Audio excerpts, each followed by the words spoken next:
Hello, नमस्कार दोस्तों, कैसे हैं आप लोग। उम्मीद करता हूँ अच्छे होंगे और अपनी एग्जाम की तैयारी कर रहे होंगे। मैं अंकुर कुमार स्वागत है आपका हमारे यूट्यूब चैनल सुधा सिविल सर्विसेज पे। चलिए दोस्तों, आज मैं जिस बारे में बात करूंगा वो एक अहम मुद्दा होगी और ये मुद्दा होगी भारत और पाकिस्तान की मुद्दा। कौन सी मुद्दा? भारत और पाकिस्तान की मुद्दा। जैसे हम लोग अभी क्या देख रहे हैं कि पहलगाम में जो आतंकवादी हमला हुआ, जम्मू कश्मीर के पहलगाम में जो आतंकवादी हमला हुआ, वो सच में अगर देखिएगा तो बहुत गंदा हुआ।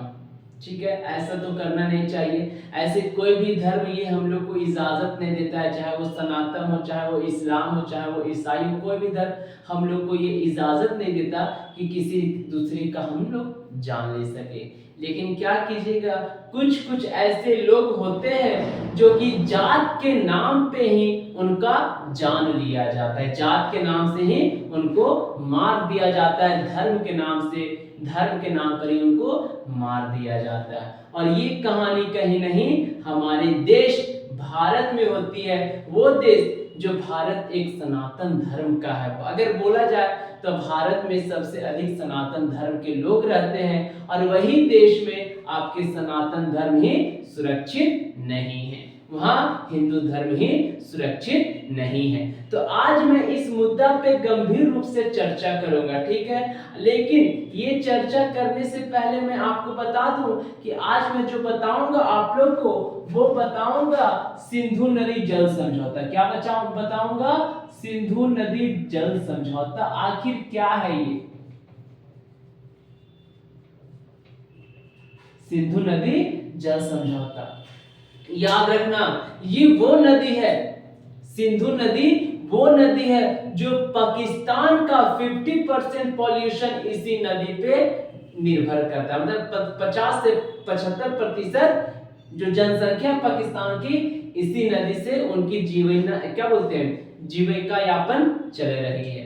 तो ये समझेंगे आज कि क्या है सिंधु नदी जल समझौता। उसके पहले ये हम लोग के लिए जानना जरूरी है कि क्या जो भारत में घटना हुई, आतंकवादी घटना हुई,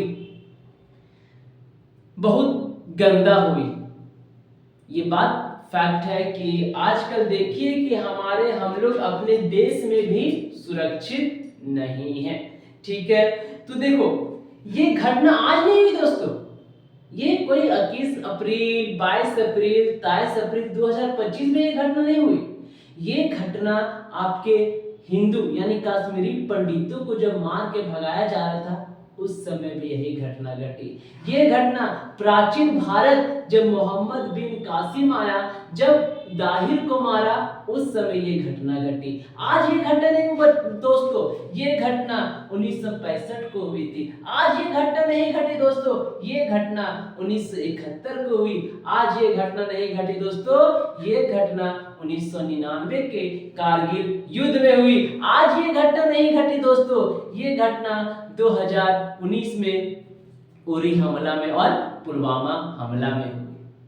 हमला उसी ईयर हुआ। और आज ये घटना नहीं घटी दोस्तों, ये घटना 2008 के 26/11 को घटी। और आज ये घटना नहीं घटी दोस्तों, जिसके कारण 1965-66 में ताशकंद समझौता हुआ। ये आज की घटना नहीं है, ये आतंकवादी आज की घटना नहीं है, ये हमारे प्राचीन भारत, मध्य भारत और आज के दिन में देखिएगा तो आधुनिक भारत की घटना है। और ये कोई नई बात नहीं है दोस्तों, ये घटने तो पुराने समय से ही चलते आ रही है। इतिहास में अगर उठा के देखिएगा तो भारत का जो रिलेशनशिप अगर देखते हैं पाकिस्तान के साथ पूरा दुनिया में, तो सबसे गंदा बना हुआ है। इसका मेन कारण यही है पाकिस्तान लोग।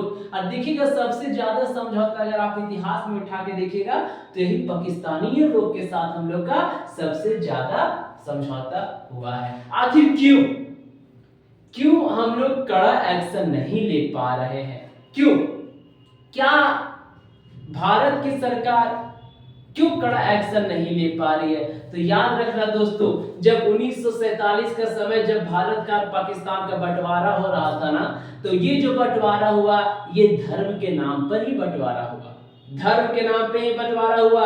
समझ में नहीं आई भारत सरकार को कि हम देश को बांटे तो कैसे बांटे। हमारा पाकिस्तान भी हमारा अंग है और बांग्लादेश भी हमारा अंग है, लेकिन बांग्लादेश तो 1971 में बना। क्या करें, मुझे कुछ समझ में नहीं आया। तो धर्म के नाम से क्या किया गया, पाकिस्तान को काट के और बंगाल को काट के एक देश बना दिया गया जो इस्लामिक देश था, जिसे पूर्वी पाकिस्तान और पश्चिमी पाकिस्तान बनाया गया। पूर्वी पाकिस्तान और पश्चिमी पाकिस्तान बनाया गया। देखो, है मेरा ही अंग, है मेरा ही अंग। ये हाथ काटो तो दर्द हमी को होगा और ये हाथ काटो तो दर्द हमी को होगा। इसीलिए आज तक कोई भी, जितने भी भारत सरकार है, इतना कड़ा एक्शन नहीं लिया कि पाकिस्तान के लोग भूखे प्यासे मरे। लेकिन आज ये निर्णय लेना क्यों जरूरी हुआ भारत सरकार को कि सिंधु नदी जल समझौता को स्थगित करना पड़ा? लक्षण है लतखोर वाला, लक्षण है लतखोर वाला। ठीक है, जब बंटवारा हो रहा था तो धर्म के हिसाब से पश्चिम पूर्वी पाकिस्तान को बांटे। 1971 का युद्ध होता है, 1965 का युद्ध होता है, 1999 का युद्ध होता है। ठीक है, फिर 26/11 का जो अटैक होता है मुंबई का ताज होटल 2008 में, वो सब युद्ध होता है। फिर भी आज तक भारत ने कोई वाटर स्ट्राइक नहीं किया। लेकिन आज ऐसा समय आया कि बहुत मौका मिला है पाकिस्तानियों को, बहुत मौका मिला है पाकिस्तानियों को नहीं, आतंकवादियों को। और याद रखना, हर पाकिस्तानी आतंकवादी नहीं होता। ठीक है, यही सोच के भारत सरकार यही सोच के ये एक्शन नहीं ली कि हर पाकिस्तान आतंकवादी नहीं है। पाकिस्तान में छोटे मासूम बच्चे भी हैं, पाकिस्तान में औरतें भी हैं। औरतें कोई आतंकवादी नहीं होती, पाकिस्तान के मर्द लोग ही हैं जो बेजात हैं। जिसके कारण इतना वार्निंग मिलने के बाद भारत सरकार ने ये क्या किया है, एक्शन लिया है। ठीक है, ये तो बहुत दुख की बात है कि हमारे 25 से 27 जवान को मार दिया गया बस इस क्या बोलते इस मसले से कि वो धर्म हिंदू का था। ठीक है, देखो हमारे भारत में भी हमारा धर्म सुरक्षित नहीं है। तो सही कोई बोलते हैं कि कटोगे, क्या बोलते हैं, बटोगे तो कटोगे। ये भी बहुत अच्छा बात बोलते हैं, कोई बुरा बात नहीं बोलते हैं। चलिए, ये तो मुद्दा है। चलिए हम लोग अपनी मुद्दा को बात करेंगे। सिंधु नदी जल समझौता है, उस पर हम लोग चर्चा करते हैं। देखो, पाकिस्तान की जो सबसे लंबी नदी होती है वो सिंधु नदी है, सबको पता है। ठीक है, इसकी जो कुल लंबाई होती है सिंधु नदी की, जो कुल लंबाई होती है वो 2900 किलोमीटर से अधिक होती है, 2900 किलोमीटर होती है। ये जो सिंधु नदी चाइना, चाइना तिब्बत, ठीक है, तिब्बत से होते हुए ये सिंधु नदी क्या करती है, तिब्बत से होते हुए लद्दाख, जम्मू कश्मीर, अफगानिस्तान, पाकिस्तान होते हुए ये क्या होती है, अरब सागर में गिरती है। ठीक है, कहाँ गिर रही है, अरब सागर में गिर रही है। याद रखना, ये सिंधु नदी में 5 नदियां मिलती है। कौन कौन सी, रावी, चिनाब, ब्यास, सतलज, झेलम। 1 2 3 4 5, ये 5 नदियां जो है ये हमारे सिंधु नदी में मिलती है। और ये सिंधु नदी में 5 नदियां एक जगह है जो पाकिस्तान में मिठान कोट है, मिठान कोट है। यही पाकिस्तान के मिठान कोट में ये 5 नदियां सिंधु नदी में मिलती है। अब बात ऐसा है, याद रखिएगा, ऐसे याद रखिएगा, RVS, RVS, जिससे R से हम लोग बोलेंगे रावी, V से बोलेंगे व्यास और S से बोलेंगे सतलज। ये सतलज, व्यास और रावी, ये जो तीनों नदियां हैं ये भारत की पूर्वी नदी है। ठीक है, और ये झेलम, चिनाब और सिंधु लीजिएगा, झेलम, चिनाब और सिंधु, ये जो नदियां हैं ये भारत की पश्चिमी नदियां मानी जाएगी। क्लियर है, ये जो नदी है कौन कौन सा, तो RVS को छोड़ के, रावी, व्यास और सतलज को छोड़ के चिनाब और झेलम, ठीक है, चिनाब और झेलम ये दोनों नदी और एक सिंधु नदी, चिनाब नदी, झेलम नदी और सिंधु। ये तीनों चला जाएगा पाकिस्तान के हिस्से में और ये तीनों आ जाएगा भारत के हिस्से में। लेकिन ये तीनों नदी आपका सिंधु घाटी में यानी सिंधु नदी में मिल रही है, लेकिन सबका एंट्री आपके भारत से हो रहा है। क्लियर है? चलो अब इसको समझते हैं क्या होता है। जब भारत और पाकिस्तान का बंटवारा पंजाब को विभाजित करके किया गया, ठीक है, भारत और पाकिस्तान का जब बंटवारा हो रहा था तो पंजाब, ये वाला जो क्षेत्र है पंजाब को विभाजित करके किया गया, तो इसका पूर्वी भाग भारत के पास रहा और पश्चिमी भाग कहां चला गया? पाकिस्तान में चला गया। पूर्वी भाग यानी देखो ये पंजाब है ना, तो ये पंजाब का ये जो पूरा भाग हो जाएगा, तो ये पूरा भाग चल गया भारत को और ये पश्चिम भाग चल गया आपका पाकिस्तान को। ठीक है, कोई दिक्कत नहीं है। बंटवारे के दौरान ही सिंधु नदी घाटी और इसकी नहरों का भी विभाजित किया गया। जब बंटवारा हो रहा था ना, तो ये देखो जब बंटवारा हो रहा था तो बंटवारे के साथ साथ क्या किया गया कि सिंधु नदी का भी बंटवारा किया गया। अब सिंधु नदी बंटवारा करे मतलब थोड़ी के ले एक गिलास तुरंत दे दे, एक गिलास हम पीबो, एक गिलास तुरंत तू पियो, एक गिलास हम पीबो, ऐसा नहीं किया गया। तरह तरह की नहरें बनाई गई और बोला गया क्या कि ठीक है हम सिंधु नदी तो हम पाकिस्तान की ओर जाने ही देंगे। भाई नेचुरली प्राकृतिक जिधर उसको मोड़िएगा उधर मोड़ेगा, लेकिन ज्यादा अगर मोड़िएगा तो वो घर को बहा देगा।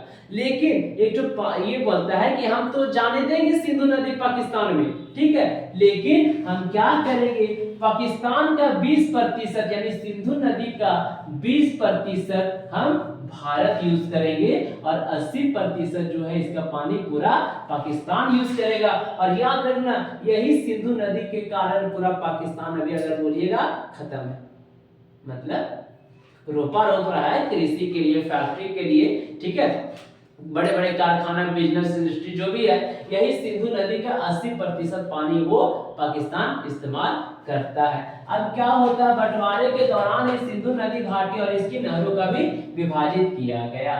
20 दिसंबर की बात है 1947, पानी के बहाव को बनाए रखने के लिए पूर्व और पश्चिम पंजाब के चीफ इंजीनियरों के बीच एक समझौता हुआ। अब यही समझौता ये होता है कि पानी को कितने प्रतिशत, कितना मात्रा में, कितना प्रतिशत, कैसे कैसे इसका बहाव भेजना है। अब क्या होता है, बंटवारे से पहले तय किया गया कि पानी का निश्चित हिस्सा भारत को 31 मार्च 1948 तक पाकिस्तान को देते रहना तय हुआ। मतलब ये तय हुआ क्या कि जो सिंधु नदी है वो पाकिस्तान को देना पड़ेगा। कब तक? सिंधु नदी का जो पानी जा रहा है, ये वाला जो पानी जा रहा है वो पाकिस्तान को देना है। कब तक? तो 31 मार्च 1948 तक समझौता था, वो एग्रीमेंट था कि ठीक है भैया हम तोरा पानी देबो 31 मार्च 1948 तक, तो जितना पानी हो इतना महीना तक, इतना साल तक तू रख ले। 1 अप्रैल 1948 को जब यह समझौता लागू नहीं हुआ, यानी इसका एग्रीमेंट जब खत्म होता है, तो भारत ने 2 प्रमुख नहरों का पानी रोक दिया। क्या हुआ? अब देख एग्रीमेंट खत्म हो गया, हम पानी रोक देंगे। और याद रखना दोस्तों कि सिंधु नदी है, नदी को कभी रोका नहीं जाएगा, और नदी अगर रुकेगी ना तो नदी बाढ़ लेके आएगी। हमारा रोक भी ये हम सबको बहा के ले जाएंगे। इसीलिए बोलेंगे कि इस समझौते को स्थगित किया गया, रद्द नहीं किया गया। अगर रद्द भी करेगी आपकी भारत सरकार सिंधु नदी के पानी को अगर रोकेगी, तो एक मुसीबत ये आ जाएगी कि हो सकता है भारत का उत्तर वाला क्षेत्र हमेशा बाढ़ से ग्रसित रहे। क्यों? क्योंकि ये जो सब नदियां हैं सब हिमालय नदियां हैं, 12मासी नदियां हैं, ये पानी कभी नहीं सूखेगी। और बरसात के दिन में हो सकता है कि ये पानी को अगर हम रोक दें तो भारत के उत्तर वाला और पश्चिम वाला क्षेत्र में क्या हो सकता है,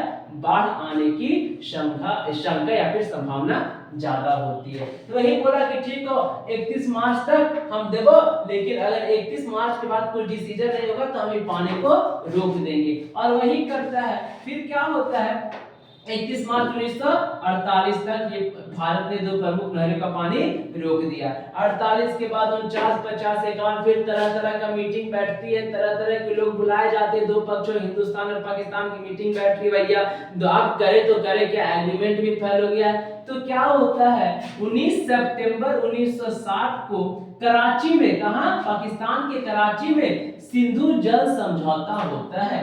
सिंधु, झेलम और चिनाब, कौन, सिंधु, झेलम और चिनाब पश्चिम नदियां, इनका पानी पाकिस्तान के लिए तथा सिंधु, झेलम और चिनाब, सिंधु, झेलम और चिनाब, ये वाला सिंधु हो गया, देखो सिंधु, झेलम और चिनाब है ना, ये वाला क्षेत्र पाकिस्तान को दिया गया, यानी ये नदी पाकिस्तान यूज करेगा और रावी, ब्यास, सतलज ये नदी हमारा भारत यूज करेगा। यहां तक कोई दिक्कत नहीं है। भारत पूर्वी नदियों के पानी का इस्तेमाल कर सकता है, यानी ये पूर्व नदी है भैया तो इसका इस्तेमाल हम लोग करेंगे, और ये पश्चिम नदी है तो इसका इस्तेमाल आप लोगों को करना होगा। और 80 और 20 का रेशियो बनता है, 80 और 20 का रेशियो बनता है। अब क्या होता है, पश्चिम नदियों के पानी का इस्तेमाल का कुछ सीमित अधिकार भारत को दिया गया, जैसे भैया बिजली एकड़ से तू बना सको, कृषि तू कर सको सीमित पानी। अब देखिएगा हरियाणा वाला कुछ क्षेत्र हो जाता है, राजस्थान वाला कुछ क्षेत्र हो जाता है,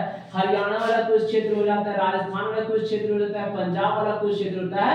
ये सब क्षेत्र में जो सिंचाई होती है यही तीनों नदियों के माध्यम से की जाती है। यही एक समझौता होता है जिसे हम लोग सिंधु नदी जल समझौता के नाम से जानते हैं। तो सर ये बात तो आप रावी, सतलज, ब्यास का कर रहे हैं, चिनाब, झेलम, सिंधु का कर रहे हैं, तो इसमें सिंधु नदी जल समझौता क्यों किया गया, क्यों कहा गया? तो बाबू रे, चेंगा रे, इस जो छोटी छोटी नदियां जो होने जाके मिल ही रहा है सिंधु नदी में, इसीलिए हम लोग इस क्षेत्र को यानी इस समझौता को सिंधु नदी जल समझौता का नाम दिया गया है। यानी आरवीएस भारत को, सीजे और एस, सीजेएस पाकिस्तान को, सीजेएस पाकिस्तान, आरवीएस हिंदुस्तान, सीजेएस पाकिस्तान, आरवीएस हिंदुस्तान। अब ये जो हिंदुस्तान ये नदी का जो पानी यूज कर रहा है, बिजली बनाने के लिए कर रहा है, कृषि के लिए कर रहा है, ठीक है, नहर बनाने के लिए कर, जो भी इसका प्रयोग है यहाँ वाला क्षेत्र में उसके लिए ये कर रहा है। तो यही होती है आपकी सिंधु जल नदी जल समझौता, जिसने क्या किए हैं, भारत सरकार ने इसे अभी स्थगित कर दिया है। ठीक है, चलो ये तो थी आपकी मुद्दा की बात, ये थी आपकी समझौते की बात, ये थी आपकी इतिहास करंट जो भी लेना है उसकी बात। अब देखो सोच के दोस्तों कि क्या ये भारत सरकार या फिर पाकिस्तान के सरकार, तो याद है मैथिली बता देते हैं। 1960 में आपके होते अयूब खान जो कि पाकिस्तान के राष्ट्रपति होते हैं, और ये आपके प्रधानमंत्री नरेंद्र मोदी होते हैं। यही दोनों की अध्यक्षता में क्या होता है, सिंधु नदी जल समझौता का हस्ताक्षर किया जाता है। लेकिन ये जो घटना है ये तो हम लोग किताबी का ज्ञान ले रहे हैं, लेकिन ये किताबी ज्ञान नहीं देखेंगे, हम लोग देखेंगे राजनीति के तौर पर देखेंगे, या फिर हम लोग अपने राष्ट्र हित के तौर पे देखेंगे कि ये जो है क्या बोल सकते हैं, आतंकवाद लोग जो हमारे यहाँ शरण ले रहे हैं, क्या हम लोग इतने कमजोर है कि एक छोटा सा देश के में आतंकवादी को हम लोग हटा नहीं पा रहे हैं? आखिर देखो ये तो आतंकवादी है जो मारे हैं, लेकिन उससे बड़ा आतंकवादी वो लोग हैं जो इन लोग को शरण दे हुए हैं, जो अपने यहाँ रखे हुए हैं। तो क्या कर सकते हैं, हम भी युवा हैं, आप भी युवा हैं, हम लोग भारत के एक सामान्य नागरिक है, इसमें हम लोग कुछ कर भी नहीं सकते हैं। अगर देखो जहां देखिए क्या होता है, समझने का कोशिश करना। हम लोग मान रहे हैं कि जम्मू कश्मीर अपना घर है, मान रहे हैं कि आपका उत्तराखंड, आपका पश्चिम बंगाल अपना घर है, सब तो अपन घर के अंदर भाई, सब भारत के अंदर तो सब तो अपन घर में। लेकिन आखिर क्यों वैसे जगह पे जाना जहां देश खतरों से खाली है? ठीक है, हम मान रहे हैं कि आपके भारत सरकार सबसे ज्यादा फोर्स लगा दो ना बॉर्डर पे, हर जगह फोर्स लगा दो, 4-5 को झारखंड से उठा के वहां लगा दो, 20 को उठा के वहां लगा दो, 40 को उठा के वहां लगा दो। हम मान रहे हैं ठीक है। तो हम लोग को भी अब सेफ रहना होगा कि जो खतरनाक वाला जो इलाका हो जाता है, जैसे मान के चलेगा आपका ये वाला क्षेत्र यानी उत्तर वाला का उत्तर पश्चिम वाला क्षेत्र आपका हो जाता है, फिर इधर पूरब वाला क्षेत्र, पूरब वाला तो आपका यहाँ बांग्लादेश वाला जो क्षेत्र हो जाता है। ये सब क्षेत्र में हम लोग को खुद के घर में ही हम लोग को खुद से सेफ्टी से रहना होगा। क्लियर है, घर में सेफ्टी से रहना होगा, और अगर बाहर निकलेंगे तो सरकार को सेफ्टी से हम लोग को रखना होगा। क्लियर है, तो उम्मीद करूंगा कि सिंधु नदी जल समझौता आप लोग को अच्छे से समझ में आई, जो भी आई जितना भी आया उम्मीद होगा कि सब आ ही गया होगा, कोई डाउट नहीं होगा। हम समझाने का कोशिश किए विद हैंड मैप, ठीक है, कोई दिक्कत नहीं है। आपको क्या करना है ना, सुधा सिविल सर्विस की चैनल है उसको लाइक करना होगा, सब्सक्राइब करना होगा, शेयर करना होगा। इसमें मैं हमेशा हर इंपॉर्टेंट टॉपिक का कवर करूंगा, इंपॉर्टेंट टॉपिक को कवर करूंगा, साथ ही साथ आपको जनरल स्टडी जैसे जीएस का जो भी पेपर होता है, यूपीएससी, एसएससी, जेपीएससी, बीपीएससी, वो सारे पेपर की भी तैयारी करवाऊंगा। और बहुत जल्द मैं आप लोग के पास लाइव आके लाइव क्लास दूंगा। अगर वीडियो पसंद आए तो वीडियो को शेयर करना, सब्सक्राइब करना और लाइक करना। जय हिंद, जय भारत।